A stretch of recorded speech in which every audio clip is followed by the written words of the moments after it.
What is up? Happy Taco Tuesday. Welcome into Let's Bet at Orange Bar here with Alex Glaze. Alex, how was your Monday? How was your Monday still fun day? Was it still fun? It was still fun, Yeah, good. mid 60s out here. Went out to the range, hit a couple balls. Always a good day when you can get out there and hit a couple I balls. honestly think that no matter what the temperature is, you're out there hitting golf balls. No, no, no, Like, no, no, don't no, no. you like That's not golf true. when it's like 20 and snowing?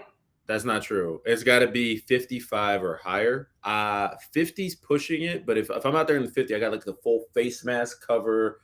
I'm layered up. If it's But 50, it's not an Arctic tundra. no. But 50, no. But 50 when you're out there for like 4.5 hours, you got to have the wind Oh my resistant jacket on. It's intense. Subtle plug. When you're out there for 4.5, 12 hours, it's That's how long a round takes, like 4.5 hours. So if you're playing, I thought you were at the driving range. I thought you were at the oh driving. no. See, no. I'm really bougie about the driving range. I need to go to if it's cold, I'll go to a heated. I have a heated range around here that's covered. Oh my gosh. Yeah. Okay, if anyone needs any tips or tricks about driving ranges, weather, just hit Alex up. He knows it all, and he'll give you the inside scoop on everything. Lots to talk about today. NFL. Feel like it doesn't stop. Trades, news that's going on in the league every single day. There's like something new that's been happening. Isn't this supposed to be the off season right now? No off season. No off season, baby. I know Jared wants there to be an off season. There's no off season. Jared wants a hiatus from it for a couple months. We have NHL Ice Picks, 11 games on the slate tonight. You and I are both on separate games. We'll give you some of those. NBA Morning Radar, Brian Scalabrine coming on the show today to break down the 4 games today, some March Madness stuff and trends that he's seeing around the league. We have the March Madness first 4 today, 2 play-in games for the NCAA tournament, and then the Pickswise 3-star play of the day and our best bets of the day. So without further ado, let's get into it, my friend. Let's get it. Let's bet it. NFL. Okay, where do we start? Mitch Trubisky signs with the Steelers. Where do you think he can take this team? I love it. He's going to take them right to the bottom of the AFC North where they belong. I mean, I'm saying this as a Ravens fan. I'm saying this as a Ravens. I mean, I saw that tweet yesterday, and I was happy. So that should tell you everything that you need to know about how the Steelers and how Steelers fans should feel about signing Mitch Trubisky. I mean, that's brutal. But here's the thing, right? Like Mitch Trubisky wasn't a great quarterback when he was in Chicago. Hasn't been a great quarterback since he's come into the league, really. But in all honesty, does he have to be great in Pittsburgh? Mike Tomlin won 9 games with Ben Roethlisberger, who couldn't throw anything other than a slant, So Mike Tomlin just finds ways to win games. I mean, he's one of the best coaches in the NFL. I mean, he just finds ways to get it done and gets the most out of his guys. So if there is a spot for Mitch Trubisky to have success and if there's a coach that can find a way to hide all of his flaws, it's Mike Tomlin and it's the Steelers. So I never doubt the Steelers, but on paper, I mean, I'm happy with that as opposed to a guy like a Deshaun Watson signing with the Steelers. That would just that's nightmare fuel for me. Nightmare fuel. I mean, signing a guy like Deshaun Watson brings on more than just football challenges. There's a lot of challenges off the field that everybody in the organization needs to be prepared for when that happens. But I was watching Get Up this morning on ESPN, and 2 of the guys were saying Mitch Trubisky takes the Steelers to become a Super Bowl contender this year. That's the thing. But that's not saying anything about Mitch Trubisky. That's all about Mike Tomlin and having faith in Tomlin, what he's built, his system, and how he goes about his business and how they win games. I mean, like I said, they just won 9 games with Ben Roethlisberger, who I don't even know if he literally could not throw the ball. Yeah, it's incredible what he's able to do. So, I mean, but it's still Mitch Trubisky, right? I mean, until proven otherwise, it's still Mitch Trubisky. Another big news. That was not words, but you know what? We'll go with it anyways. Other big news, Aaron Rodgers signs a 3-year deal, $150 million deal with the Packers, guaranteed. I think it's like the highest guaranteed salary ever in the history of the NFL. Your thoughts on Aaron Rodgers getting a payday? I mean, correct me if I'm wrong, but I think that's good news. Obviously good news for Aaron Rodgers, but good news for the Packers as well, because of the amount of guaranteed money. It gives them a lot of flexibility and the ability to sign a guy like Devontae Adams, who came out the other day and said that he wasn't going to play under the franchise tag, right? So now you can make Aaron Rodgers' favorite target, happy as well for the next couple of years. So I think this is all good news for the Packers. And I mean, they've got to be all in at this point, right? I mean, they're all it's Super Bowl or 1,000%, bust. yeah. They're one of those teams. So good news for everybody. Other quarterback news: Miami signs Teddy Bridgewater to back up Tua, among other weapons. Are we sure it's to back up Tua? Are we sure? I don't know. Could be to start. What do you think? I mean, if I'm Tua, I'm looking over my shoulder. I mean, that's what Teddy Bridgewater's done in this league, right? He's come in as the backup and then looked pretty good in the starting role, and then the guy that has gone down with an injury or whatever just doesn't get his job back. So if I'm Tua, I'm not feeling too great about it. But we'll see. Teddy Bridgewater's he's interesting. He's interesting because he's not bad. He's not great. Gets the job done. I don't know. I don't know how I feel about that.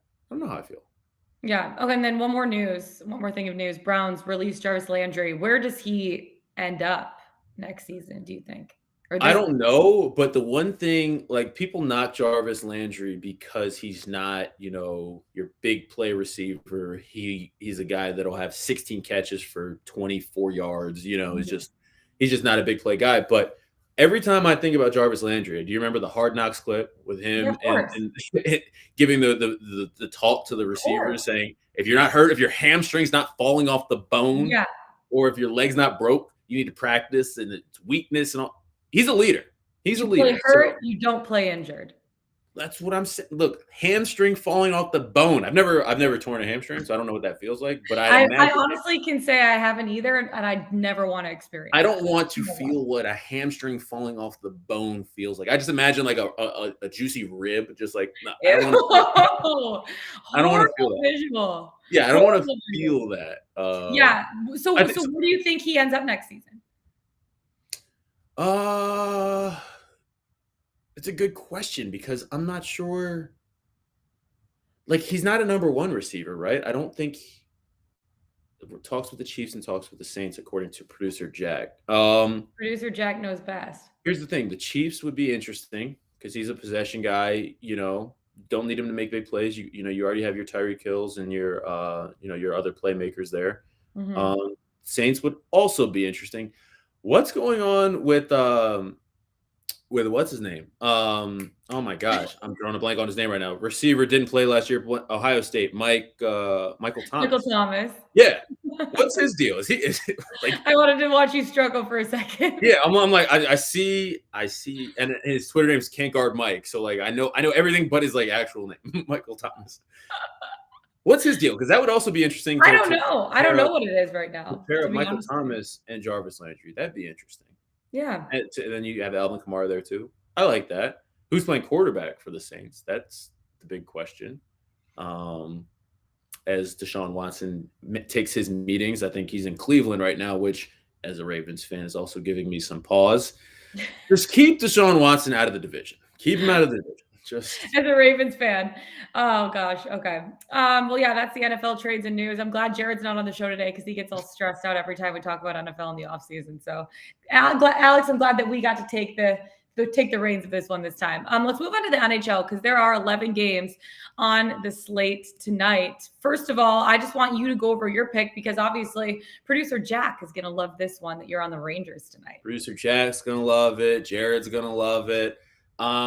I like the Rangers on the three-way money line tonight, handle business in regulation against the Ducks. I just think this is a bad spot for the Ducks. We've talked on this show, a lot about road trips and, what this does to a team. This is the last game of a 5-game road trip for them. So they're just ready to get back home, right? And this hasn't been a great road trip for them. I think they've been outscored 18-8 on this trip. So it's just not been great. But on the other side here, just the other day, we saw our guy, Igor Shesterkin, kind of look a little human, right? Didn't look as dominant as everyone has a night, right? Yeah, everyone's got a night against the Blues the other day. Didn't necessarily put out his best stuff, got pulled. But I think this is a good bounce back spot for him. And this is a good spot for the Rangers, who have been pretty dominant at home this season. So I'm backing the Rangers on the three-way money line tonight. And minus 150 is the value of that one, yeah? Yeah, a little juicy.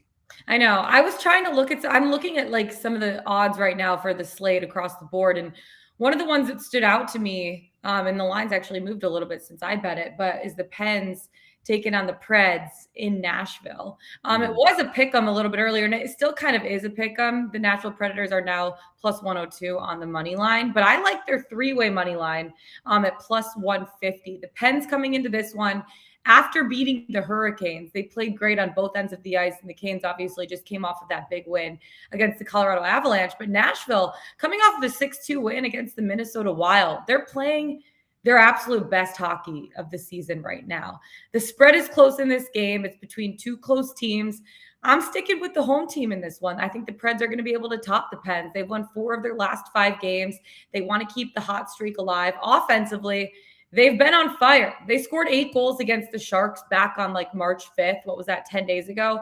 And they haven't slowed down since. They've scored like 6 goals, 5 goals, 4 goals. Like they've just been on fire on the offensive side. And then defensively, right now, they're only allowing 2.8 goals per game. That's the 8th best in the entire NHL. And then UC Saros, their goaltender between the pipes, playing really good right now too. He has a .923 save percentage. So I really like the Preds in this spot, three-way money line at plus 150. And now that you can actually get their straight up money line at plus 102, I like that too. Anytime that you can get a plus money value for an NHL team. I'm just looking through the slate of some of the other teams that are going on.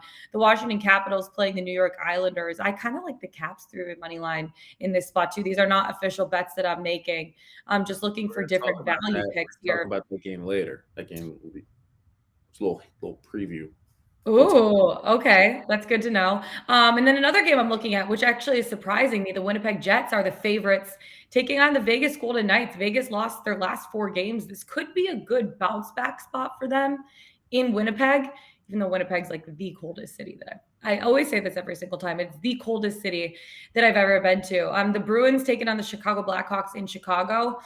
I know the Bruins are a heavy favorite in this one at minus 182, but let me check their three-way money line. I kind of like the Bruins here in this spot too. They've been playing pretty solidly. My computer just stopped working, so that's good. Oh, ideal. That's ideal. I love when that happens. I know. You love when that happens. The Bruins three-way money line, you could get that at plus 115. I kind of like the value there too. So it's tough sometimes with NHL because like you try to find the best value, but some of these teams are just so much better than like the worst teams in the league that sometimes there's just not great value. Do you feel that way about, the Panthers Sharks tonight? I'm trying to find some value there. Yeah, that's the thing. And I was also looking at the Avs Kings, and it's just, I was looking at the Avs, and it's like their three-way money line is still minus 180. It's like the juice worth the squeeze. I know that they're going to win that. Well, I don't know. You don't know anything, but because I thought they were going to win against the Coyotes a couple weeks ago, and they ended up losing. But at the same time, it's like, what could be a lock? Yeah, the Panthers playing the Sharks tonight. They're minus 275 as a favorite on the three-way money line. It's still probably minus 200. It's like, it's just not worth it to bet the pretty pennies in that spot, So, those are just some of the things I see value on here. The New Jersey Devils also could be in a good spot in Vancouver too on their money line at plus 126. Those are just a couple things that I'm looking at right now, but we are on the Rangers three-way money line at minus 150. And then the Preds three-way money line at plus 150. Let's move on from the NHL, the ice, to the NBA. Bring in Brian Scalabrine. Lots to talk about. Only 4 games on the slate tonight. Scal, how are you doing today? Happy Tuesday. Yeah. Did you guys catch that KG retirement ceremony? Absolutely. With me having to interview him? Let me tell you guys. I like doing things. I could get on this show. There's reference points in life. There is no reference point for interviewing Kevin Garnett when he gets his jersey retirement. So I got to be honest with you. I'm like emotionally spent the last 2 days after the lead up to all that stuff and then after that. So I wish I could tell you I'm doing dapper and chippy, but I was really worried about that. Speaking of that, it was great to see him and Ray Allen embrace and have that moment there. Like that was awesome. I'm so glad that happened. Yeah, we should be in the business of squashing beef, right? Like what are we doing anymore? Like, come on, let's just we move on. I always thought there'd be a phenomenal TV show.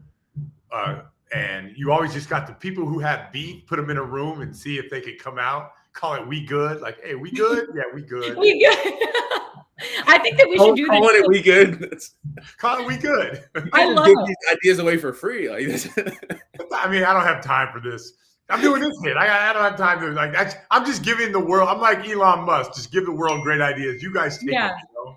Well, what was that ceremony like for you though? Now that you're over it, you could kind of like sit back and relive the experience for a second. What was that like for you to be a part of that? Stressful. Really? Yeah. I mean, I don't think like I live by this example, right? And this is like the message that I've always said in my mind, right? Yeah. From being a college player to an NBA player to, being a coach or a broadcaster, being on TV, whatever. I always say in my life, like there are dumber people than me that do this and I'll be fine, right?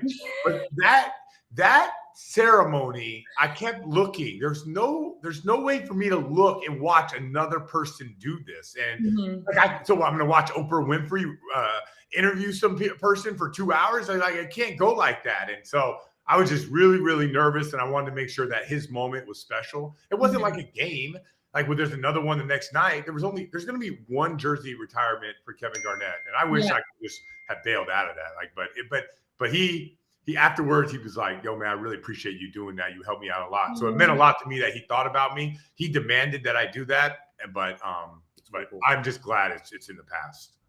That is really awesome. I gotta ask you about your squad, USC, right? Looking at that Midwest bracket, how are you feeling about that first round matchup with Miami, and or are you already looking at Auburn maybe down? Like, how are you feeling about how the bracket kind of set up for your Trojans? So to be honest with you, like I don't follow college basketball at all. I follow results, like I follow USC and what they do and some of their players and everything like that. But like I'm telling you, I'm so dialed into the NBA that I have like no idea how good Miami is. I have no idea how good any of these teams are.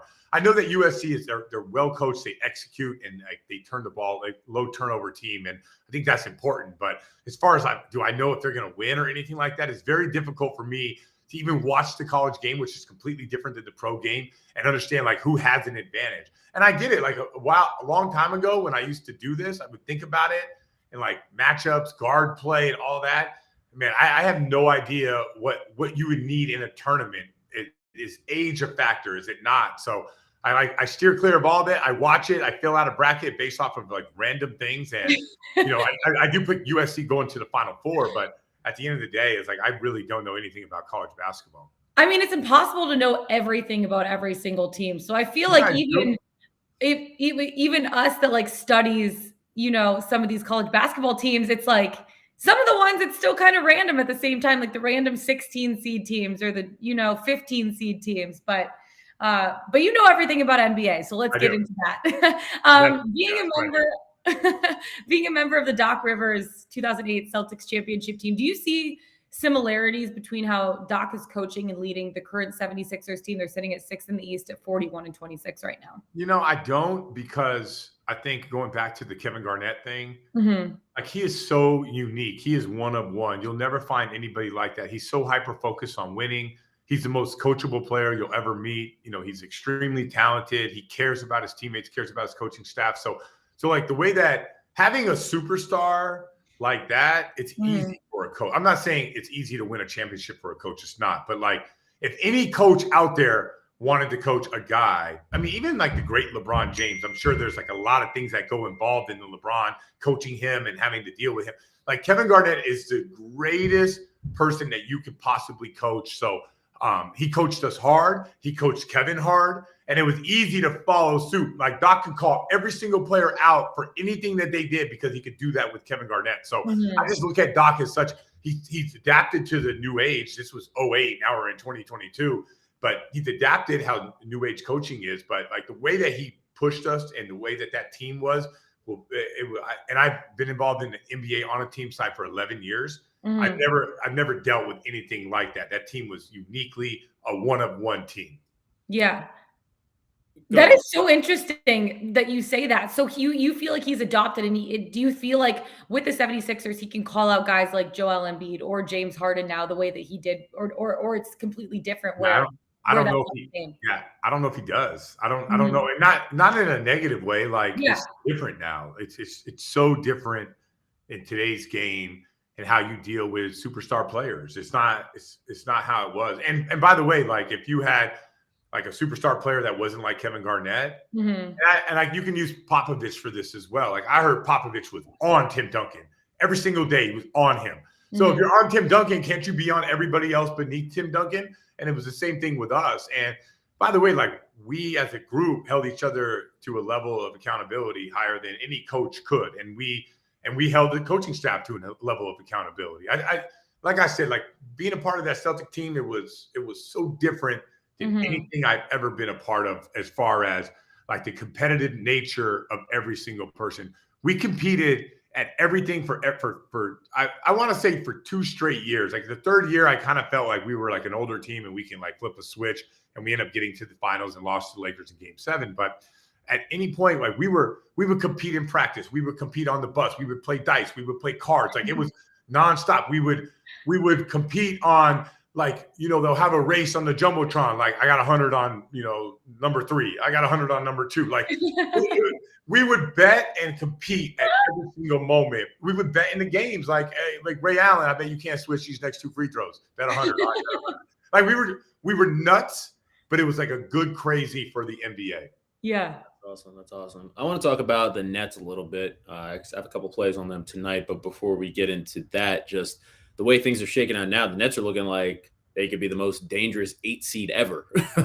I mean, your prize for winning the East is to face the Nets potentially. Just, do you see the Nets actually causing problems for, you know, these top tier teams? Do you think they can match up with them, or just how do you see that potential matchup looking? Because we could be looking at a Sixers Nets first round series, correct? Yeah. So like the way I look at the Nets, like it does really come down like to this vaccine mandate and whether Kyrie Irving is going to be able to play or not. Like and remember, like they could still win games without Kyrie. I understand that, but there's a toll that it takes, right? Like if Kevin Durant has to give, bear with me here, like 100% effort every single play just to win a game, then it's going to be a little bit less the next game. Like there is a worn out effect. Like Kyrie Irving takes that pressure off of Durant.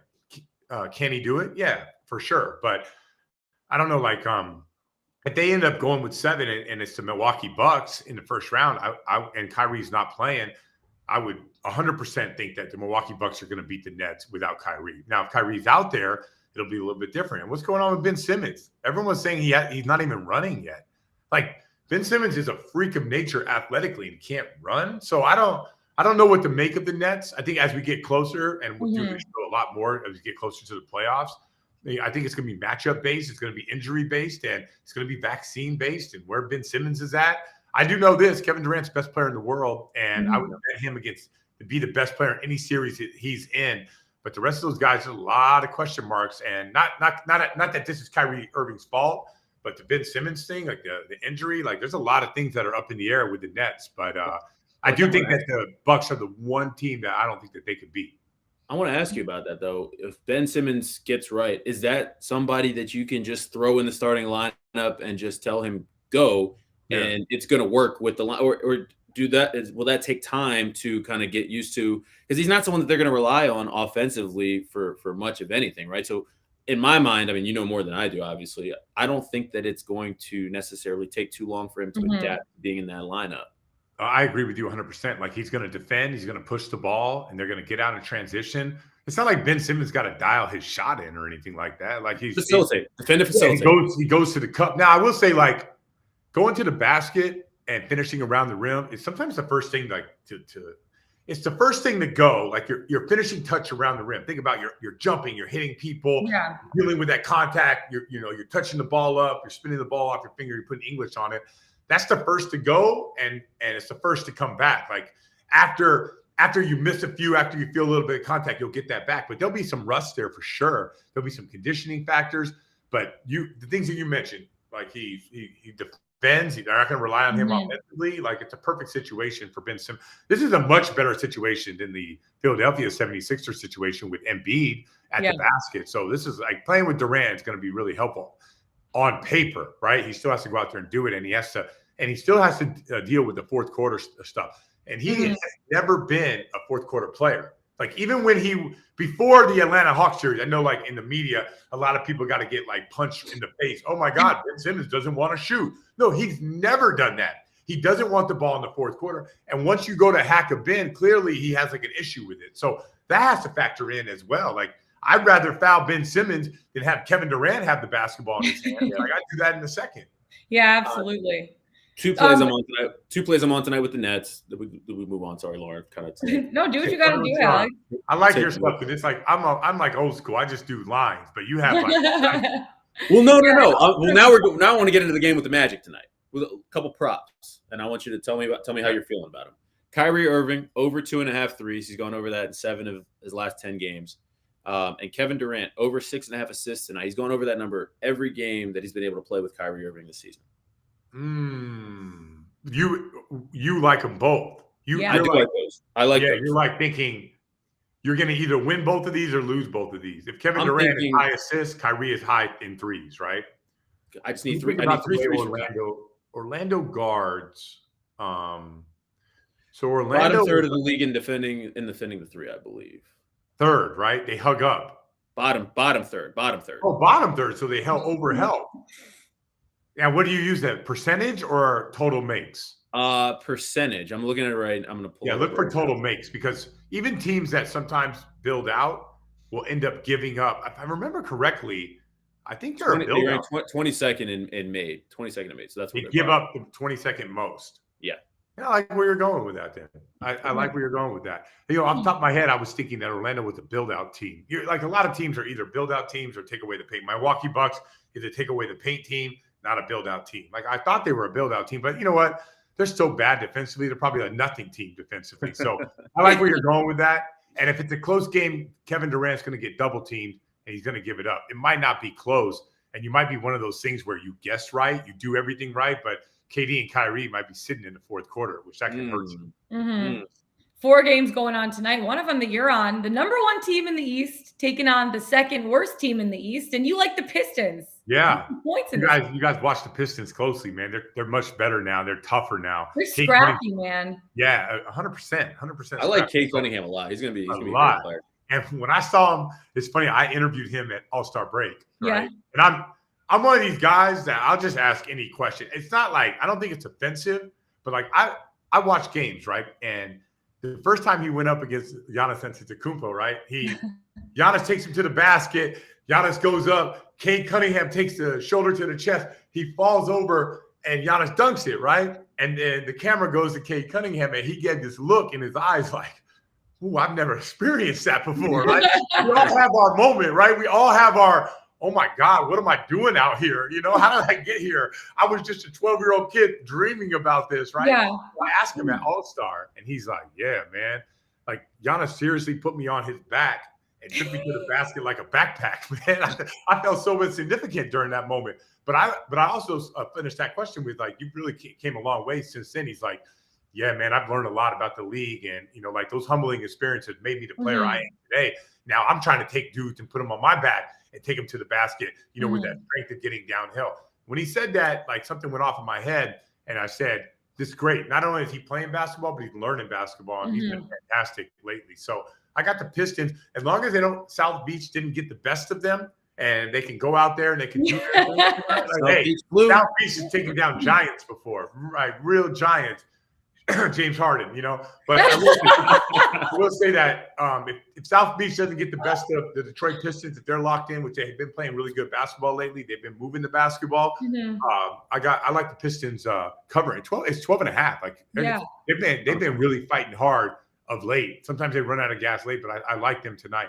I think a lot of that has to do too with Dwayne Casey and just the great coach that he is. I feel like every team that he coaches, they, no matter what the talent level is on that team, they are like giving 150% every single game. Like, and for Cade Cunningham, a guy like that, to have a coach like Dwayne Casey in his first year in the league, I feel like that's a huge plus for him. Yeah, right? I think it's funny. When I was in junior college, Dwayne Casey was a coach of the Sonics. I used to go and hang out with the Sonics at the practice facility.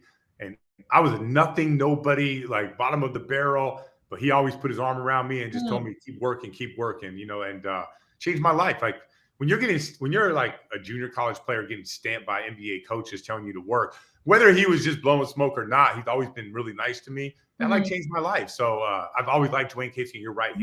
His teams are scrappy.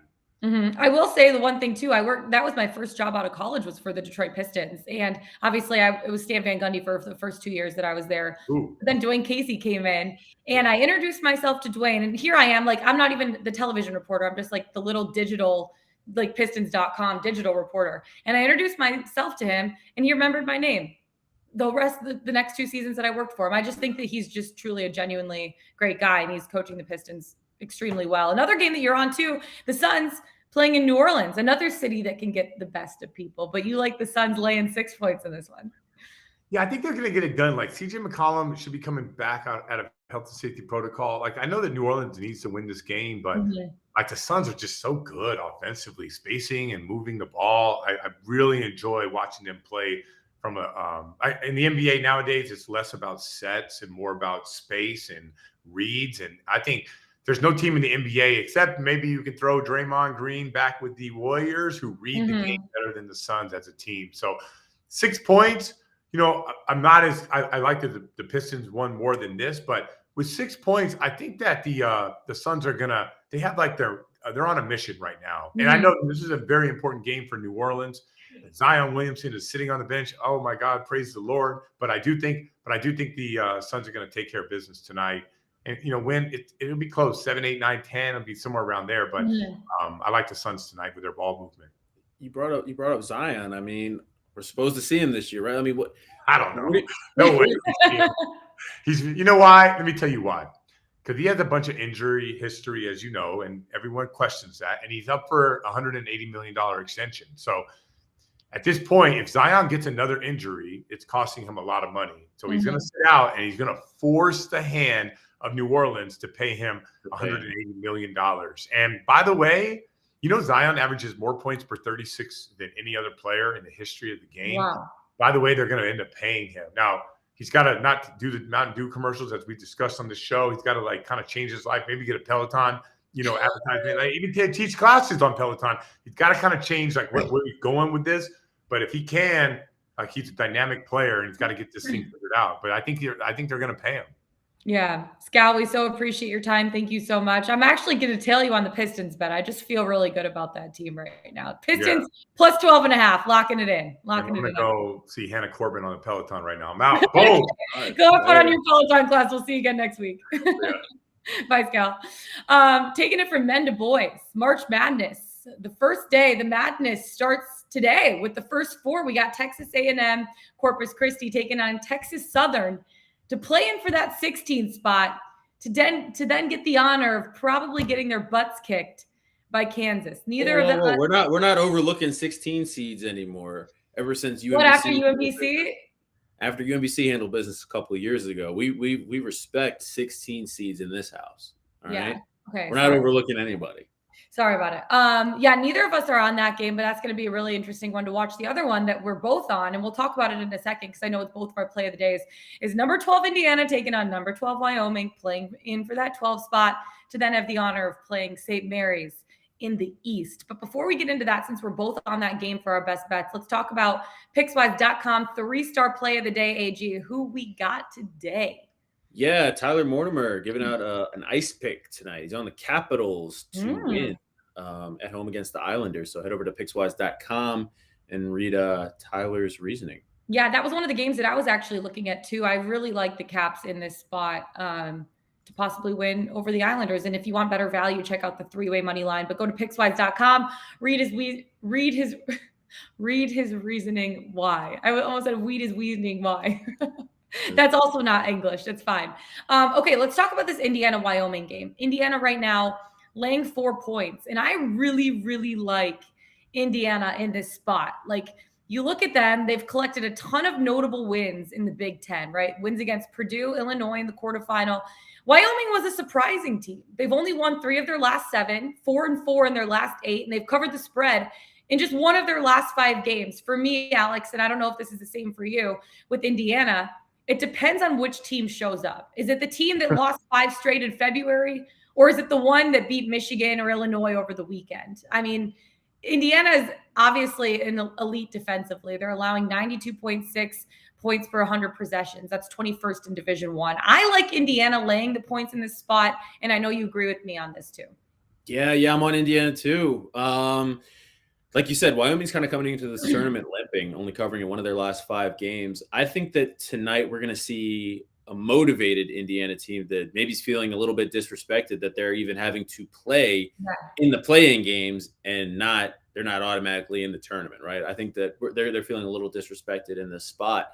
But the reason why I'm backing Indiana is because if you look at this Wyoming team, and to be completely transparent, I haven't watched much Wyoming this year.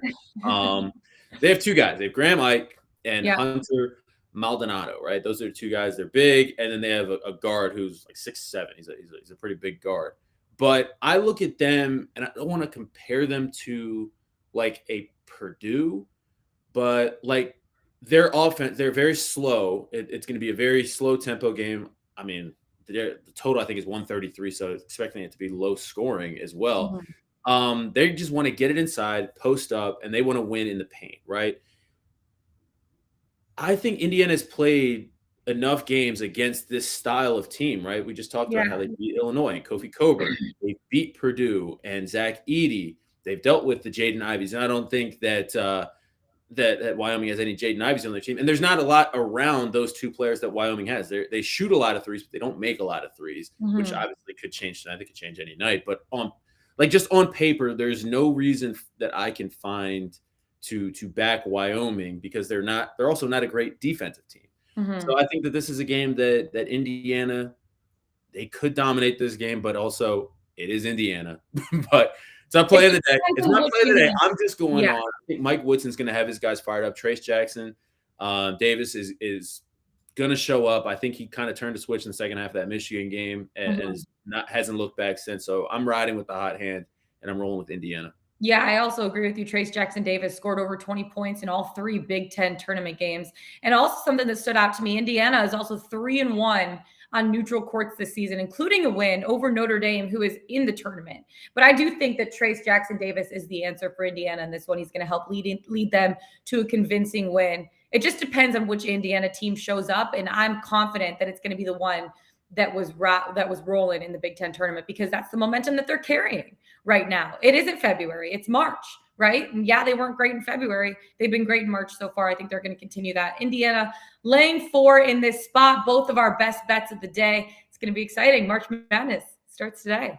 March Madness. We're both on the same side. What could possibly go wrong, right? Oh my gosh, I know this never happens. So let's just enjoy it while it lasts, AG. Okay, that's it for us today. Find us on the Pickswise YouTube channel. Go to pickswise.com. Follow us on Twitter. Alex Glaze, I'm Lauren Jabbar. Best of luck tonight, you guys. We'll see you tomorrow. Let's get it. Let's bet it.